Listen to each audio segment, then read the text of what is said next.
What's up, guys? LQ here with my right out of the theater reaction for The Hunger Games, The Ballad of Songbirds and Snakes. Okay, so a little bit of history about me and The Hunger Games. I have never read any of the books. Um, I was a big fan initially of The Hunger Games. I liked one. I really liked part two. I don't like Mockingjay Part 1 at all. And then the fourth movie, Mockingjay Part 2, I thought was a little better than 3, but not much. So I'm kind of a casual fan of the franchise. And this one, it's my favorite of the five of them.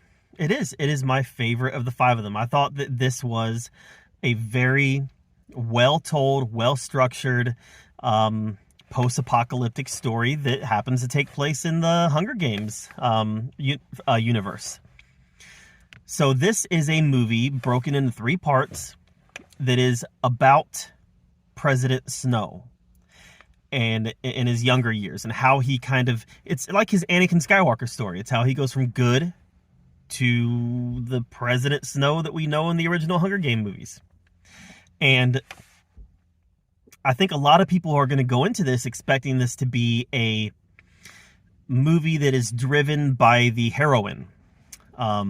So you know the previous Hunger Game movies, they were driven by Katniss, whereas this one is very much a President Snow story. I won't say that Lucy Greybeard, Rachel Zegler's Lucy Greybeard, is a supporting character, but she's not the main character, not at all. President Snow is the main character of this movie. He is the one who gets the character arc. He is the one who gets the vast majority of the screen time. He is our main player. Lucy Greybeard, you could call Rachel Zegler a co-lead. Honestly, it leans more towards supporting character than co-lead. She really is more of a support.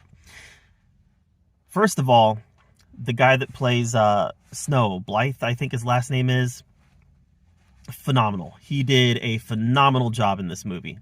I bought his descent to badness.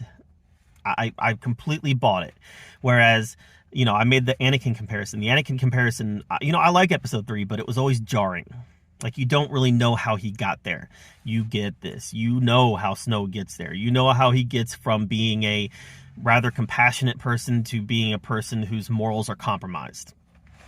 Rachel Zegler, I have been annoyed by some of the stuff she's said in the press lately, and I went into this with kind of a poor opinion of her as an actress. I got to tell you though, she was phenomenal.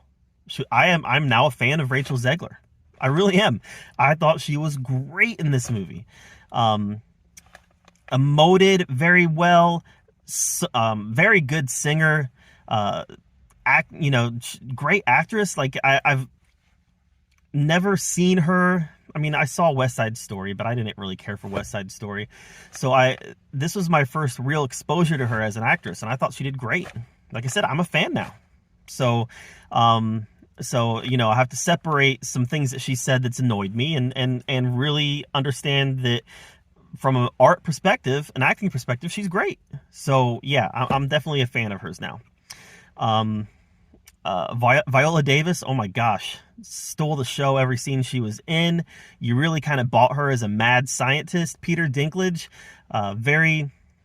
he was great in this too. Ended up being a rather sympathetic character that you felt sympathy for, even though most of the movie you kind of hate him. You feel that sympathy for him. I like how this shows the early days of the Hunger Games. And by the way, the Hunger Games is actually a very short piece of this movie. It's broken into 3 parts, and the Hunger Games really only takes place in the second part. And it's a very different Hunger Games than we've come to know in the first 4 movies. This is a very early variation of it. And some of the stuff that we're familiar with in the Hunger Games, they are starting to develop in this movie. So there's a lot of familiar stuff, but it's only familiar